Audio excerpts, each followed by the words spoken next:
Hello and welcome to the Good Life Show International. This is Beverly Fells Jones, and I am an internationally known author, speaker, authority on memory, seminar leader, and practitioner for the Silva Method and the Prime Directive. What is the Good Life Show? It's not about the rich and famous, but it's about the ordinary and the extraordinary people who are living their dream. We will work to present to you a variety of topics dealing with everyday living and leisure activities through interviewing people who are knowledgeable in the subjects presented. We have authors and business people and just a variety of people that I just happen to find interesting, and hopefully you will too. So join me each episode so that you may find the catalyst to bring your dreams into reality. You can do that best by clicking on the subscribe button and hitting that little bell so that you will be notified each time I have a new, interesting person for you to see and hear. So please subscribe. I don't want you to miss any episodes. I want you to welcome my guest today. It's a nice, wonderful woman that I got the opportunity.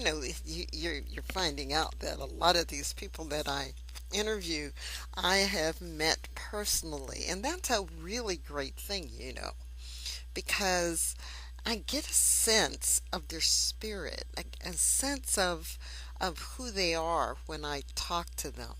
Now, some people I have not met, and a few of those will be coming in the future. But I just want you to know and get to listen to Melissa Casteel. She's been a student of the laws of the universe, or as I go, the law of attraction, for most of her life.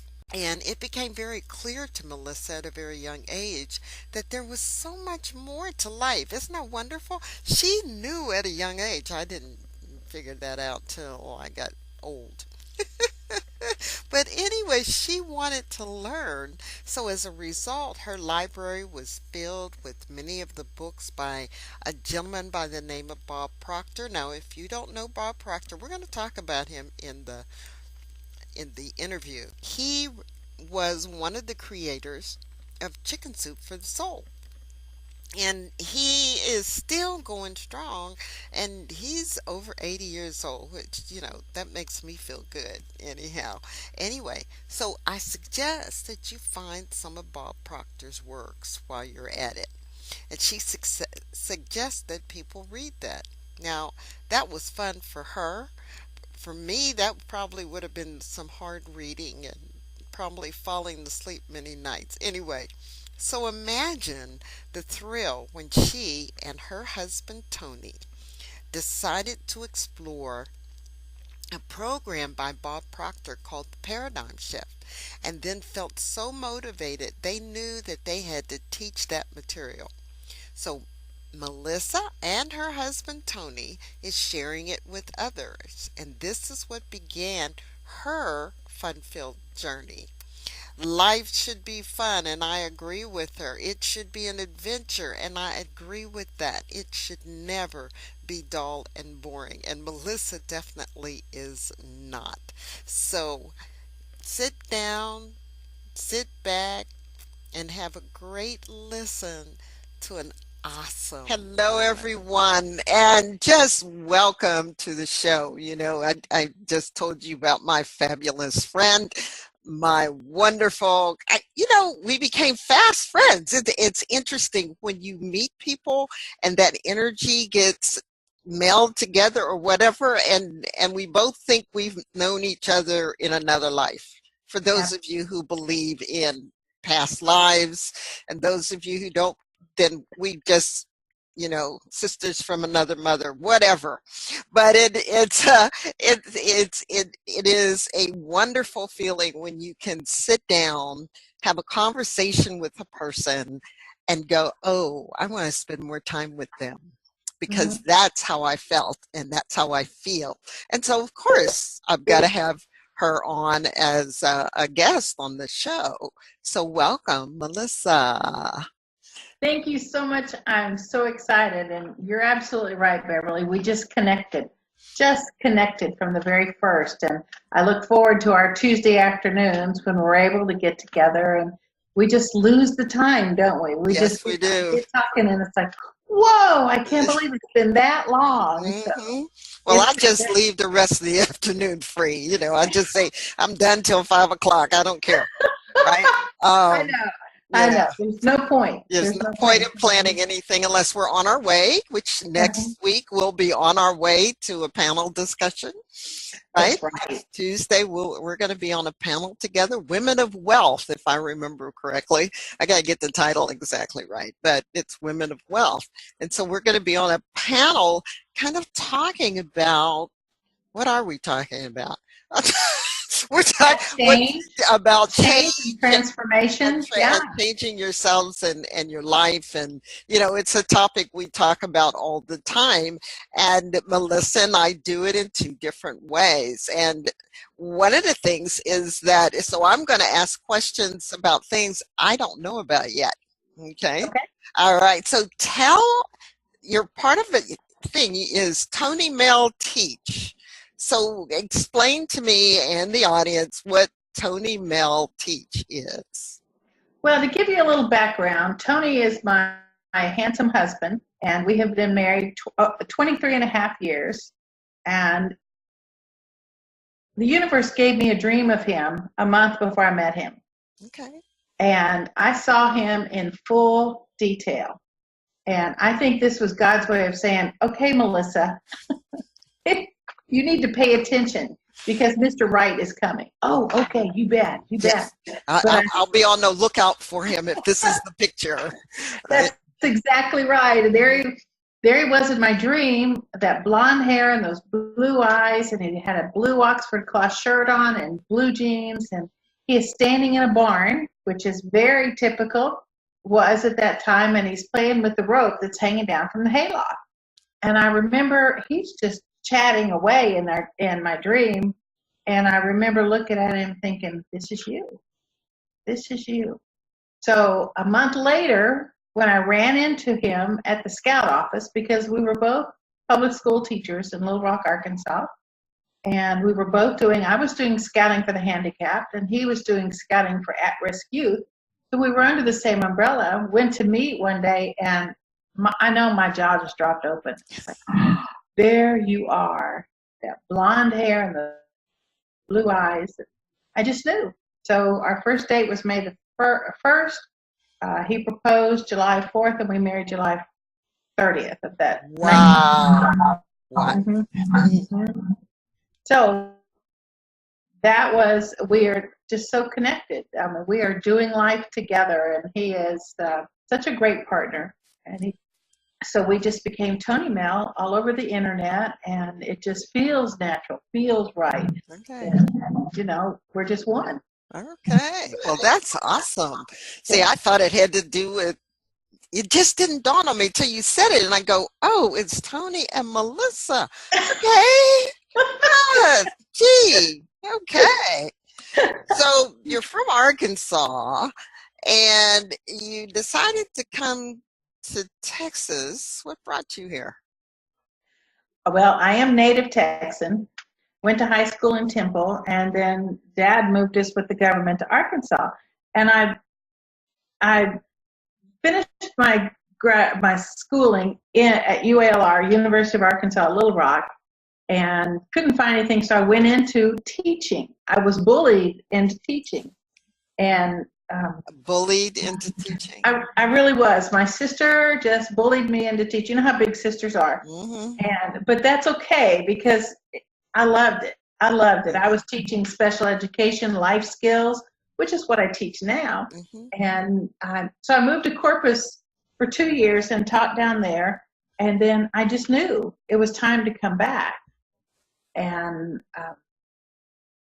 So I came back and I met Tony. I knew, and I went to work in a school there at the Little Rock School District, and I met Tony at the Scout office, and we taught. Both of us taught for several years there in Little Rock. We were involved in a network marketing company because we're strong believers in network marketing, and the company disappeared on us. We reached the highest level ever attained in that company, and the company disappeared on us. And we were in Las Vegas, and they had asked us to go do this meeting for them, and we said, sure. So we went and we presented, and we had contracts and we had checks in hand, and we went to go submit them to the company, and the company was gone. I mean, literally gone? Gone.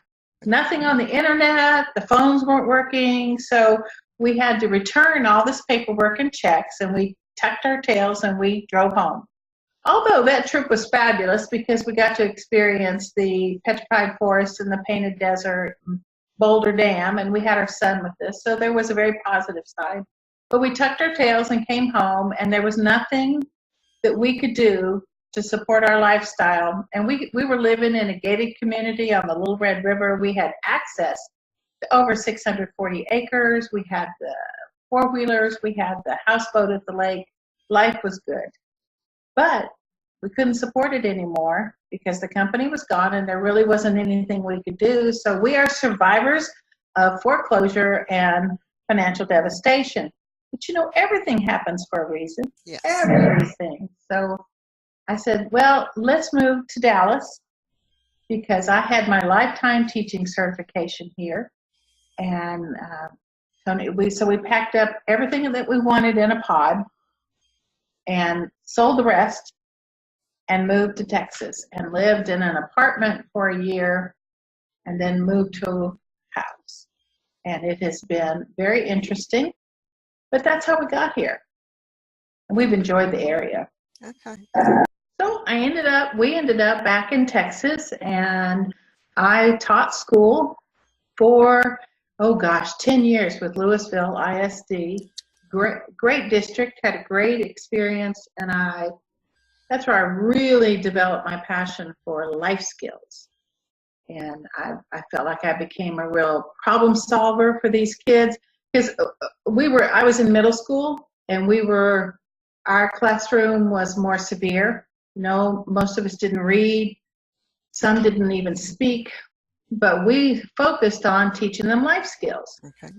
The things that they could do to be successful in life rather than a lifetime on their iPad playing video games and sitting on the couch. Mm-hmm. So that was my focus, and that was my teaching partner, and I had a lot of fun with that. So that's how I ended up in Texas. Okay. So you came back to Texas, you taught for a while, and then you got tired of teaching, or you got frustrated with teaching, or what happened that you left the school system? Of course, we had a home-based business, and I'd been talking to the universe and God for quite a while, saying I would really like to work our business full-time.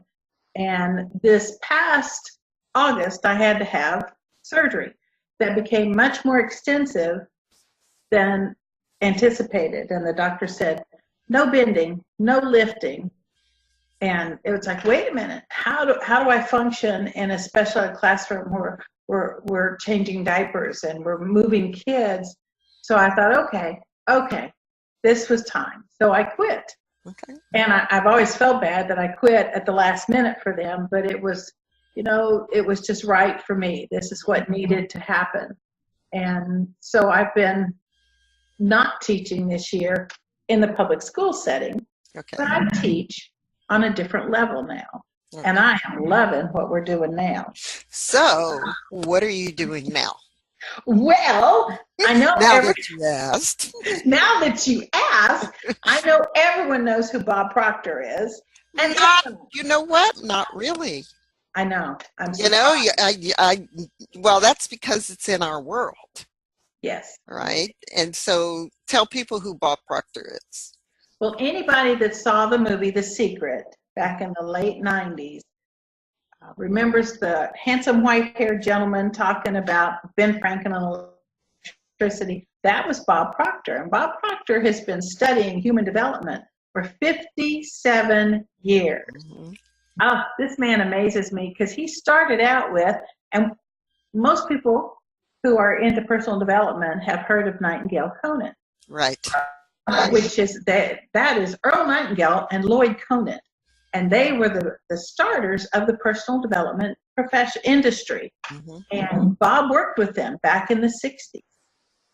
And oh my goodness, because I have a picture of Bob in the middle, and then there's Earl Nightingale and Lloyd Conant.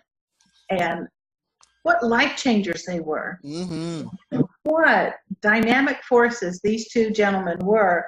And then here's Bob Proctor in the middle, and he gave up a $1 million business to work with these guys, took a tremendous cut in pay, but he knew the value of what he was going to learn. Yeah. So he started working with them in 1962-ish, and at that point, someone gave him a copy of the book Think and Grow Rich by Napoleon Hill. Mm-hmm. And he has that same copy. He has it today, and he reads that from front to back every week, and has since 1962. Mm. Can you imagine what an impact that would have to make? If everybody, well, I say again, everybody, but most people in the business world have read this book, or at least have heard of it. Now, or they have it on their shelf and they haven't opened it. That's true. Somebody told them to read it, and then Mm-hmm. they didn't. Well, so they went to Half Price Books and picked it up, and it's sitting on their shelf. But this book is amazing. Yes. And it's just amazing. And to think that Napoleon Hill dedicated 20 years of his life, it's almost overwhelming to me what he's done for mankind in this book. Yeah. That's a whole nother conversation. I know. I think about that 20 years and I go, and he had a family. He did stuff to support himself, but he was doing all this research that whole time.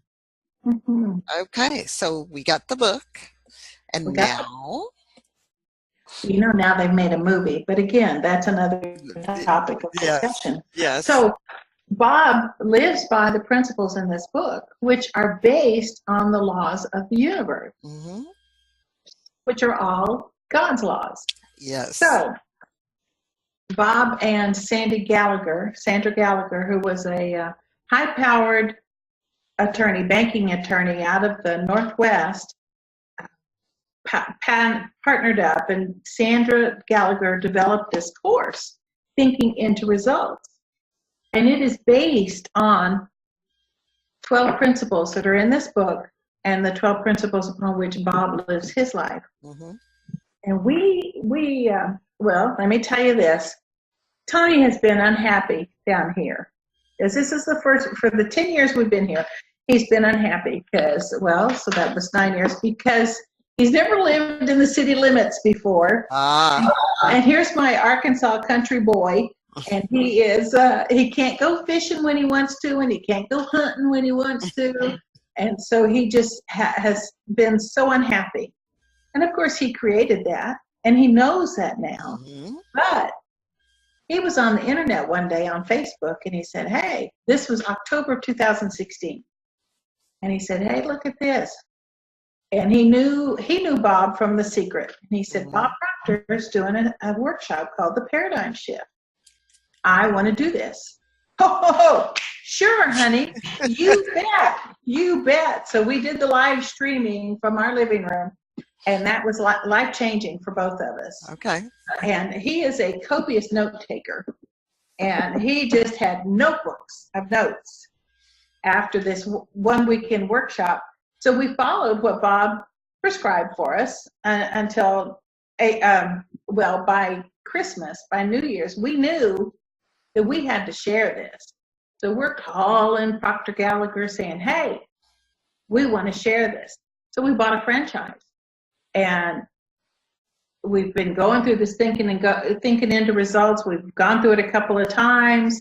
And we will continue. We've promised each other we will continue to go through this material for the rest of our lives. It is so strong. And you know, when the student is ready, the teacher appears. Yeah. So here's all this. And even there are 12 lessons here, and you spend 2 weeks on each lesson. You have to.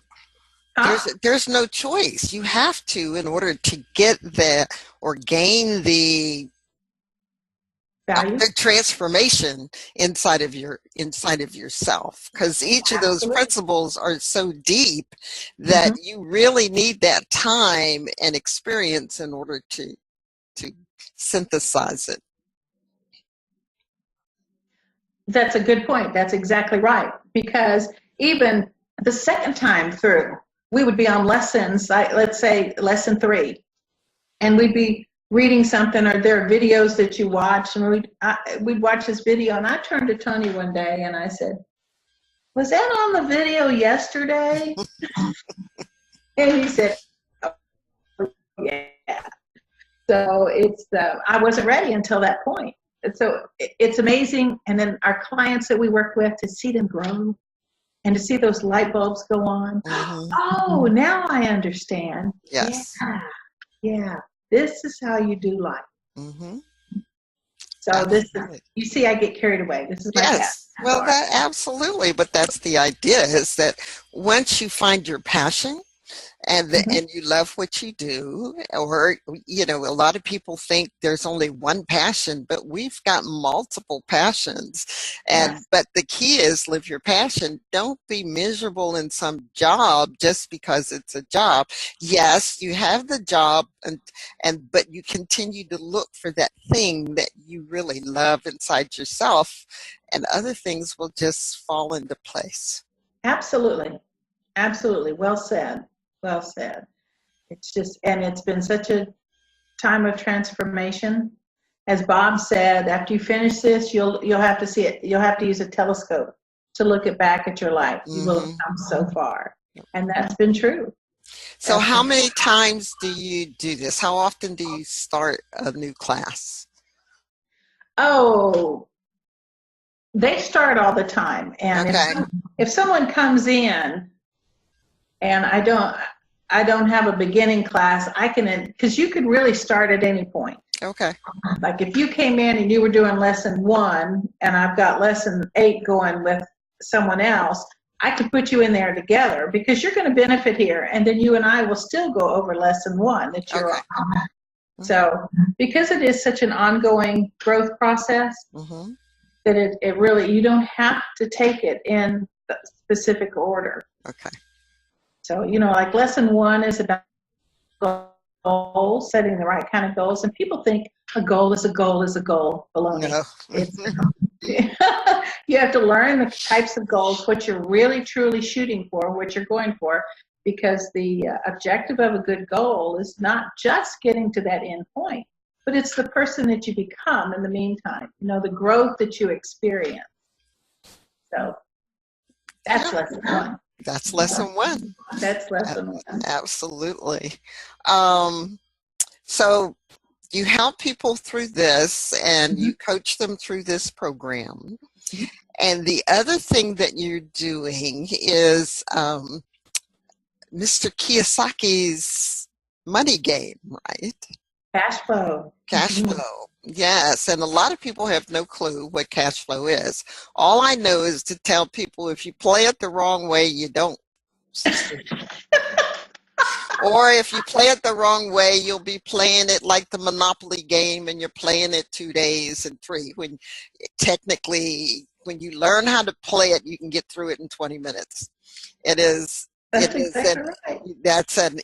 an awesome game, and I had told Melissa I have a copy.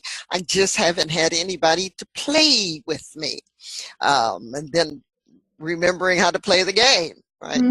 But it's about, so talk about what the money game can do for you, the cash flow game. Cash flow was designed by Robert Kiyosaki. He put millions of dollars and years of effort developing this game. And he says, and he's right, that if you will play a facilitated game once a month for 12 months, At the end of that 12 months, you will either be a millionaire or certainly you will have the mindset. And what it does is it teaches you how to think differently about money. And you're absolutely right, Beverly. If you play it just like Monopoly, no value.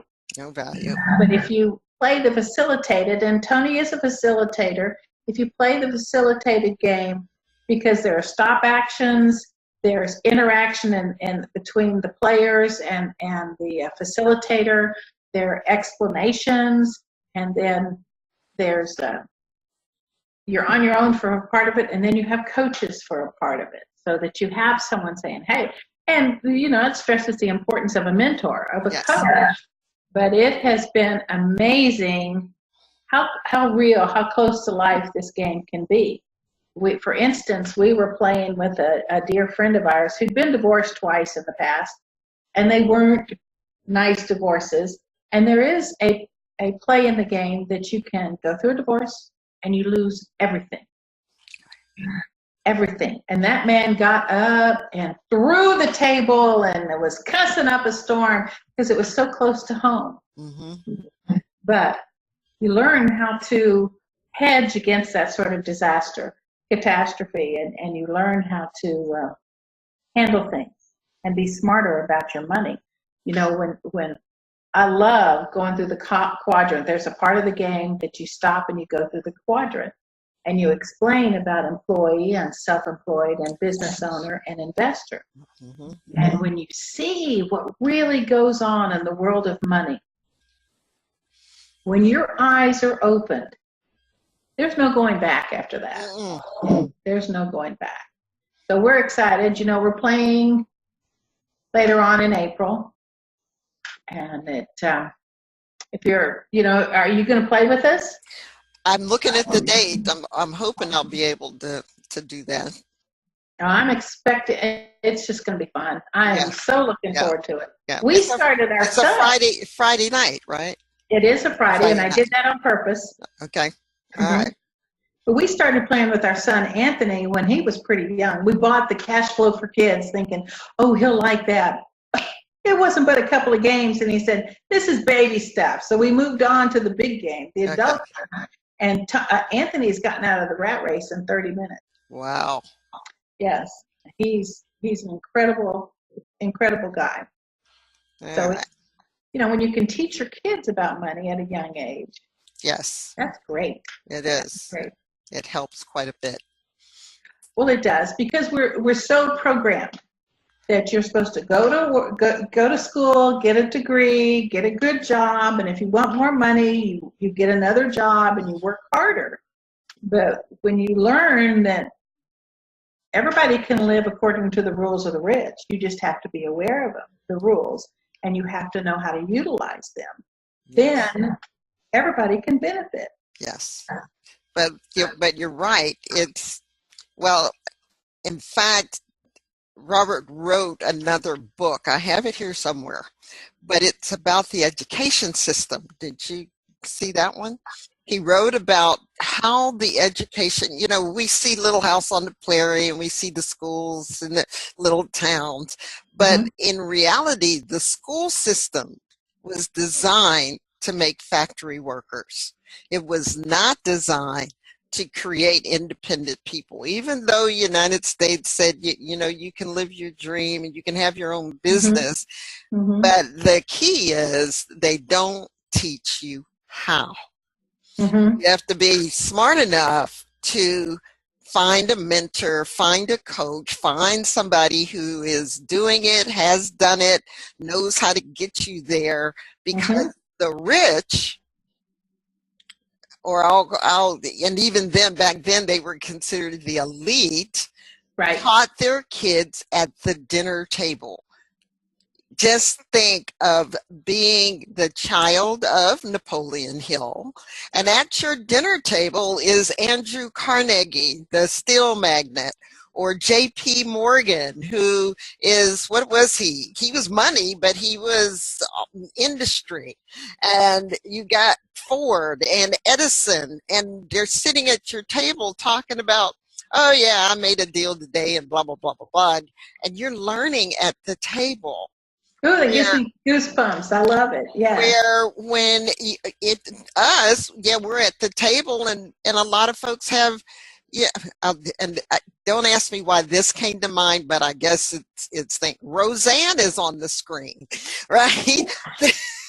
Don't it just popped into my head. It wasn't Mork and Mindy, but the whole idea that you're sitting at the table and you're not, okay, you may discuss your day, but dad's talking like my dad. He came home, he worked in the steel mill.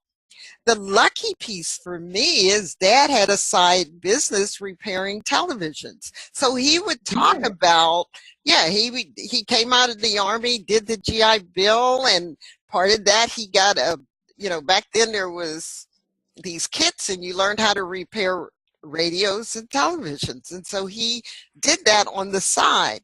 The key was he was not strong enough, and I think my mother was part of that, to go off on his own.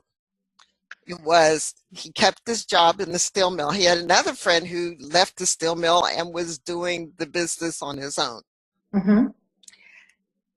In the long run, he was better off staying in the steel mill and doing this on the side because diabetes took both his legs below the knee, so he wouldn't be able to lift televisions and do all that kind of stuff. So he had to stop when he lost his first leg.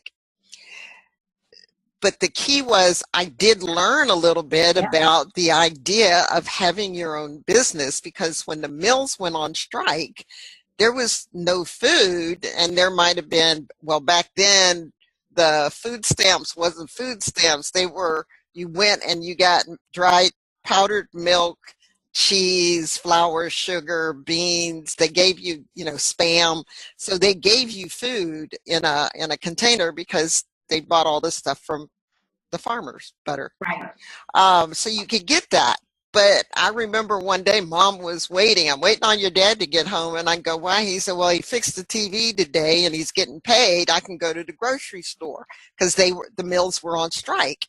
So we didn't have to just depend on the strike fund and the food. It wasn't called food stamps, but the food delivery kind of thing. Commodities, is that what they Commodity. It was equivalent to food stamps, but they didn't have food stamps back then. It was you went to the warehouse and they gave you food because they were buying this stuff from the farmers. Today they subsidize the farmers and the farmers plow the stuff under.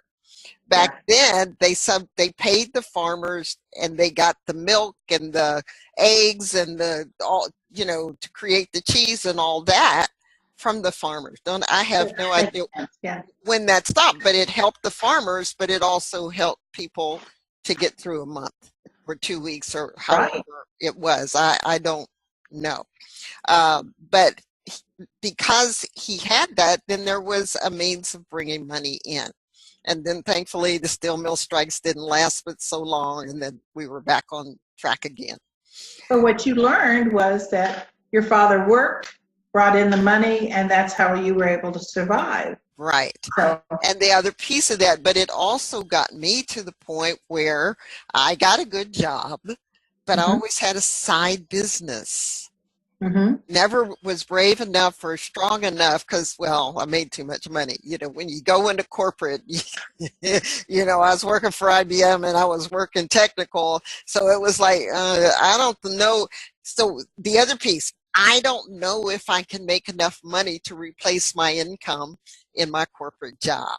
But I can have fun and I can do this, and let's see what happens, right? So that's my mindset, and I kind of wrote about it in my book, Christianity, the Law of Attraction, and the One Command, about how I learned to have a side job, not to go off on my own. So that goes back to the rich teaching their kids about business. Yes. But also we see today it's not the same as it was before, because back then they taught their kids the business at the dinner table and they had them come into the business. Today, a lot of these entrepreneurs are so busy they don't have time for their kids, and they're Right. not teaching them at the table, and now they're saying, well, we'll send you off to Harvard or Cornell or whatever. But what we're finding there is the colleges aren't teaching you anything anyway. I go, yeah, I got my MBA, but it didn't teach me the intricacies, the real things. Yeah, they taught me to count numbers, so that's why we got so many bean counters in corporate. But this game, it teaches you, you want to be an employee the rest of your life? Okay, here's what you get to pay, right? Okay, but you add a little side business to it and watch the change in your income. Not necessarily you make a ton doing that little side business, but it's all those deductions and all those wonderful things that you start to realize. And then you go, well, maybe I want to go over to this quadrant a little bit more, right?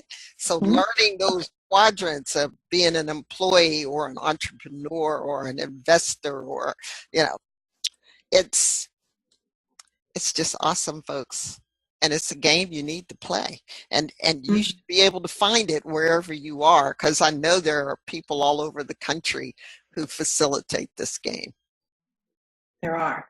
The whole idea is to learn how to go from the left side of the quadrant to the right.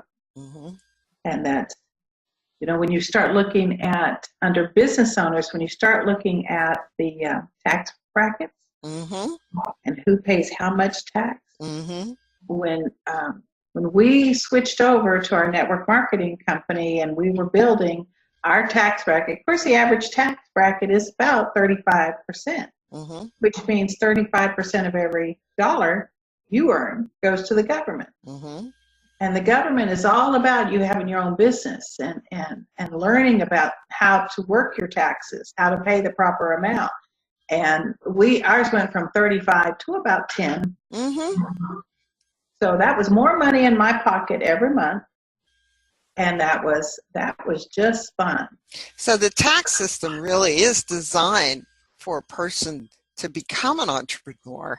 It's just that you're not being taught how to become an entrepreneur. That's right. Even when you, and I think about colleges, they're really, there may be some today, but really there are no real courses on how to start your own business. You got to go to the SBA, or you got to go a number of other places, or you talk to somebody that started their business and they moved themselves forward. But looking at it, there may be today some classes on being an entrepreneur. But, even if you get a skill, you become a master plumber or a master electrician, you learn all about that and getting your certifications for all of those. But then it comes to running your business, it's lacking on running the business. What the heck do you do? And how do I manage this and those kind of things. So then again, you got to get somebody that's going to help you do that. Well, that's like Henry Ford. They tried to label him incompetent. And he said, when they took him to court, and this is in the movie Think and Grow Rich, The Legacy. And in the book. And in the book, absolutely. So be sure and read the book. But he said, they asked him questions, and he said, why should I know that information when I can push a button on my desk, on my phone on my desk, and get that information in my hands in a matter of minutes? Why should I muddle up my brain? And which makes a lot of sense. When you know where to go to access what you need, it's out there. It's out there. And that, it's the same story goes with Einstein. Somebody asked him his phone number and he pulled out the phone book. And they said, you don't know your phone number? He said, why? He says, it's right here in the phone book. I don't call me. That's right. Right? And so it's that whole thing about being able to get the information that you need at your fingertips, and it's like, I could go to the library. Yeah, the internet is wonderful, but I don't trust everything on the internet, so I got to find the books, and I got to find, but I can start on the internet to start my search on how to do something. Then you Mhm. can go to the library, you can go to a college, you can find a professor, you can find a business owner, and most business owners would love to talk to you about business. Now, they might not tell you all their secrets for their business, Right. but if you've got a different business, or they're going to help you and share that with you. And I have not met a business owner that is not willing to help mentor someone, right? As long as you don't bug them to death, right? But let's say you have a standing date with them. Mhm. And okay, every Monday we're going to meet and we're going to talk, but and the business owner says to you, the mentee, so by next Monday, I want you to research this and tell me how this can help your business. Or you asked me about this. Here's what I want you to do. And that, to me, that's a good mentor. And then there's time they just say, oh, come hang with me for the day and just see what I do. And that's one of the things I didn't really know about when I was coming up in my 20s. I mean, I didn't know to ask for a mentor. I kind of adopted some people and followed them. There was this one manager at IBM, and I'd watch him and I would listen to them talk. And he was talking about going to the stock market and looking at the ticker tape. Well, back then, you had to go to the brokerage thing and watch the ticker tape. And for all you young people, it was a yellow piece of paper with all these little dots and holes on it, and then you could read those to find out what was going on in the stock market. Well, I started listening to them, and that's where I started learning about investing in stocks. I didn't hear that in my house because my mother was, every payday, put $25 in the savings account. She knew about savings. So she taught me about savings or savings bonds. That was the common man's savings. Mhm. But then you go to the next step, and I learned about, the stock market. And then from there, I learned, okay, well, I guess I get to invest in IBM stock. I'll go ahead and do that, even though I was at the time making like $400 a month, and you could save 10% of your salary. So that was $40, and the stock was selling at $600 and some dollars. So I knew it would take me a year and a half or whatever to get one share of stock. And then finally they started splitting the stock, and it got less expensive per share. But the key was, had I not listened to him, just overheard him talking, I had not invested in the stock. I didn't know that you invested in stocks and you would increase. And you were buying, and they paid dividends, but the stock itself, and I mean, I just learned a lot from listening to them. So that mentorship is a really good thing. So by having the cash flow gain and going and having a facilitated experience, you will go leaps and bounds above everybody else in your that you know. In fact, you get it facilitated, and then you bring, and I'm going to say this very deliberately, you bring that friend who wants to change their life. Not the one that wants to go out and party and do all that. And why are you going to do this? You find that friend who says, I don't want to live this way anymore. Absolutely. And you bring them to that cash flow game. Right. Now, it's not free, so I'm going to let you all know that, because you're going to pay. And is it a set price, or does each facilitator set their price? We set our price, and it's to play with us, it's $25, and that's because the games are not cheap. When we bought our game, they were close to $200. Now they've changed now, but we played a lot of cash flow, and so in order to restock and keep on new supplies and all, we do need to charge. Plus, you've got to get the place to Right. have it. You're not having it at your home. You're having it in a public place, so people, people can feel comfortable coming and Mhm. doing that. So the idea here is that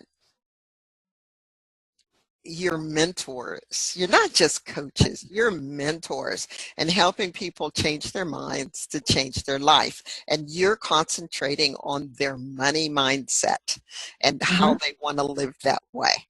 Yes. Good. Yes. All right. So we got the movie coming that you're going to be doing an airing for. You teach the Think and Grow Rich, thinking into results. Thinking into results, and you do the cash flow gain. Is there anything else that you two do? Actually, we are going through the Certified Coaching Federation program, and it has been, of course, you always have to keep honing your tools. And yes. You should always be growing. If you're not growing, then you're decaying. There is no status quo, so you've always got to be learning. And the universe brought us to this Healthy, Wealthy, and Wise program. And they have the Certified Coaching Federation. And we're going through a 10-week course there that has just been phenomenal, just amazing. And we're so excited about that. So, and then they have which goes in line with our cash flow game, they have a program where it's teaching you about stocks. Okay. And it's been an education for us, and it's just been fun. And the caliber of people that we associate with it, top notch. Top notch. So, well, that's people who are looking to improve themselves, to move from where they are to another level. And sometimes it's just to maintain or to keep their energy flow at the right level. This says, because oftentimes we run into situations where things don't go exactly right and we begin to doubt ourselves. Well, by continuing your education, continuing to get trainings and have a coach and those types of things, it keeps you at a higher level. That's why all of us who are coaches, we have coaches and we have mentors, and we look for those mentors to help take us to the next level. So we don't stop at all. Now, what's the little cartoon on Facebook that says something like, "Oh, I've already learned everything I ever need to know"? Said no one ever. Or said no coach ever, right? No coach ever, right.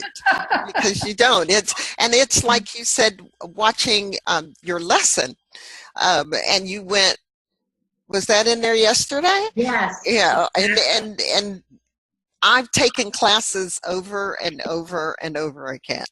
And my silver class, my silver training that I'm certified in, I still take the class, whether I go to a live class or I just, have my recording and I'll go through a session and go, oh, or it's like I was reading this one scripture one day and I looked at it, and I don't know if you've ever experienced this feeling of change.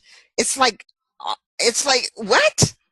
Because all of a sudden the light bulb came on and the meaning of that whole passage went, it was like it lifted up off the page and it was like, oh, yeah.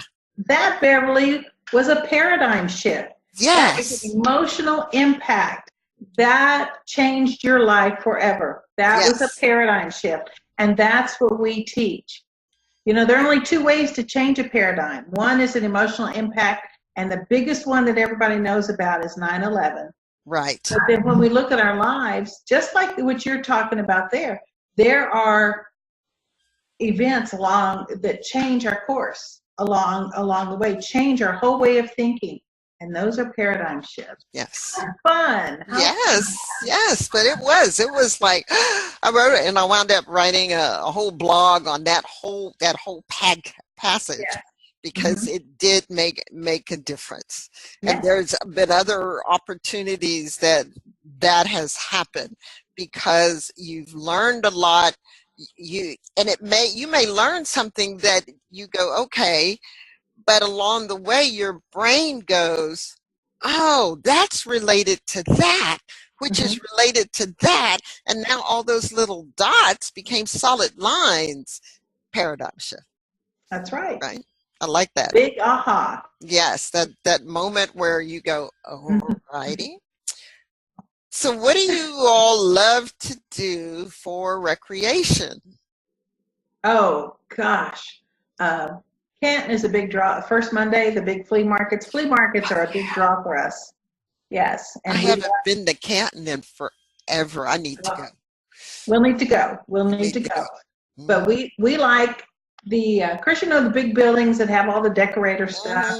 We like the back places, back there where the individuals set up. Tony is zeroing in on cast iron, and yes, he's my Dutch oven cook. He's my cast iron cook.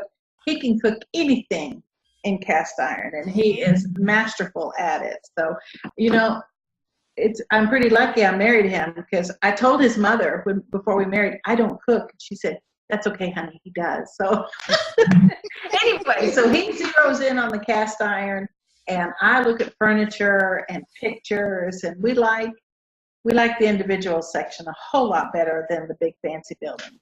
But there's a lot of fun in the building. Well, when I first came to Texas, 1990, I'd go there, and it was half the size it is today. Yes. And I went out there one time, and it's like, I see why I probably need to bring the camper down here and camp for the weekend, because exactly right. There are so many more buildings and things. The only thing is that I've talked to some vendors that were there years ago. In the mid-90s, and one gentleman, his wife is a painter, and she paints on old windows, old percolators, the old metal canister sets, and she does that Apple kind of stuff for the old style painting, and lots of this. And I met him when I was doing a craft show, when I was selling soaps and lotions and that kind of stuff. And he said they were there and they tried it one time. She loved the paint. They filled up this booth and they sold out. They went back the next month and they sold out. And he said, now this is what shocked me. He said in a weekend they would make 40 grand. Yes. Right? He said, but then they added new booths or a whole new building. And over time, they got cut from that 40 to 10 to 5. And he said because the money got spread out among more vendors. He said, so what saved them were decorators, antique dealers who wanted their stuff. And they had to start going to other first Mondays, because there's a third Monday in McKinney, and there's a second Monday somewhere, and so they had to start doing it. And this was a Thanksgiving weekend one. It was a 3-day one, and he was there, and he said, and that I was next to him, and he said so it became more difficult to earn a living, and now they had to work 4 times as much to make 2/3 as much. It was that interesting? And that's all because, well, it's like craft shows. I mean, in the beginning, craft shows, there weren't a lot of them, and then more and more places started doing craft shows and things, and going back to me in the soap making. So I was the only soap maker. Nobody was making soap and doing that, and I added lotions and creams and bath salts, and so I would go to shows, and I was it. And then 2 years later, there were 2 others, and then a year later, there were 5 of us. I mean, all of us did something different. Our packaging was different, but soap is soap is soap. I think that's what people think. That's what people think. And I did a mature skin soap. It was formulated for mature skin, so that helped me quite a bit. But then And folks, this is another one of my aha moments. So when I was getting my divorce, there was an issue with that business, so I shut it down.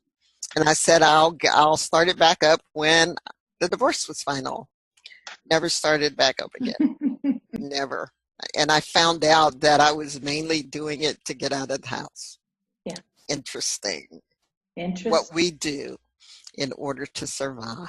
To survive. That's exactly right. And it was, it got you out. You got to meet other people. Right. And you're expressing yourself through your product. So what do you do with so do you have like a huge cast iron collection, or he just likes looking at it and finding different things? Well, he enjoys looking at it. There are a lot of pieces out there that he won't bother with. He's a snob when it comes to cast iron, but when it comes to cast iron, you have to be. And so he's looking at the bottom of these skillets or cookers or whatever he's looking at. He has quite a collection. So does he go for a particular maker, brand? Let's see, is it Wagner he loves? Okay. And then it seems like Lodge, does he do Lodge? Lodge is good. Mm-hmm. Lodge is good, but he's, it seems like there's one more, but it starts with a B maybe, but he's just learned that you don't. And and some of the Lodge will have specific markings on the bottom that tell how old they are, and he's to look for there. And so it's pretty cool. And people will talk to him about. They ask him, "Well, I have this old skillet that's all messed up. How do I do it? And how do I restore it?" Restore it, yes. Yeah. So he has a passion for that, and we've got some family here in the area, and there's some old pieces of cast iron that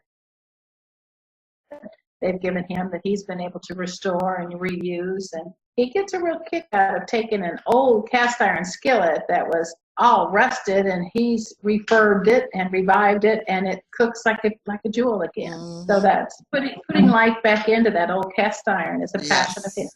Yes. In fact, I've gotten to the point now that I don't want to use anything but cast iron. I've tried all the different kind of pans. Now I've got a couple of stainless steel heavy pans that I like, but cast iron you can't. It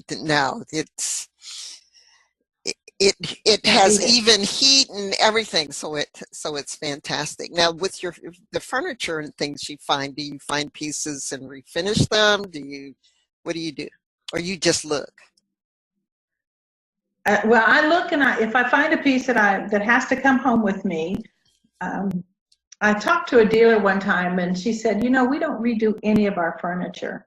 And if a piece is really, really, really distressed, I might paint it. Paint it.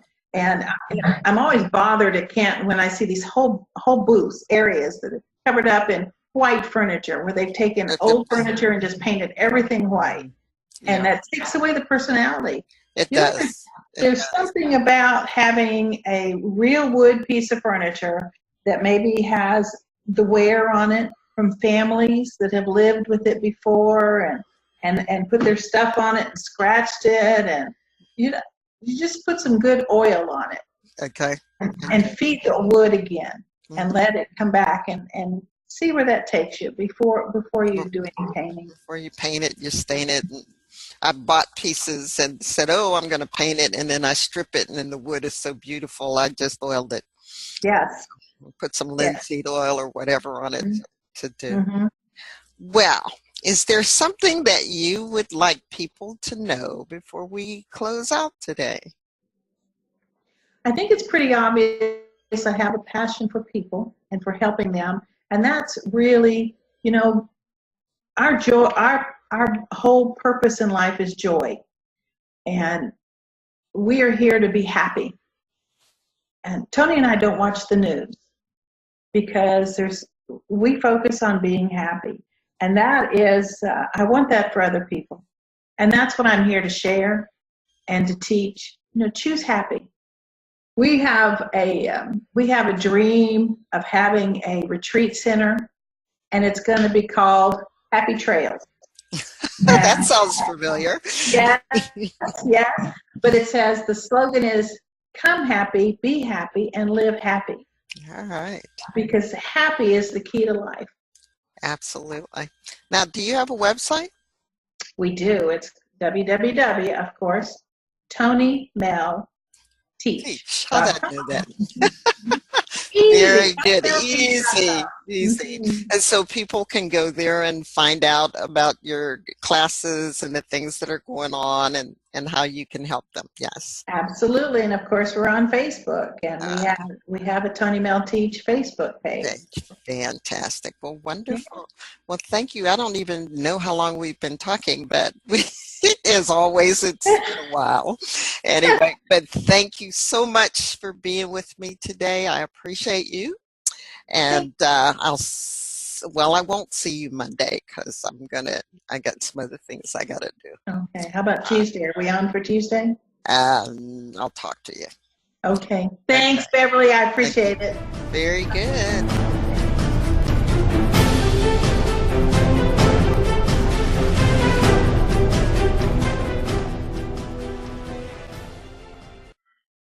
You know how you feel about this and that and this and that. Hello, Beverly. I said, oh, hello, Abraham. Yes. So you recognize them. Oh, yeah, I knew that sound. I know that voice very well. I found it's a full workshop, 4 hours. Wow. Workshop on YouTube. Yeah. Oh, yeah, there's a lot of stuff you can find on YouTube. Well, but this is, we watch these little 15 minutes, 20 minutes, 30 minutes, but this is not just the audio. This is camera on Abraham. Okay. 4 hours. So I'm excited about that. Okay, good. How are you doing? I'm good. Happiness is not a what? Your head's in the way, so. Behind your head. Okay, you're frozen. Huh? Okay, I said behind your head. Happiness is not a destination, it's a way of life. Okay, very good. All right. Now, let's see.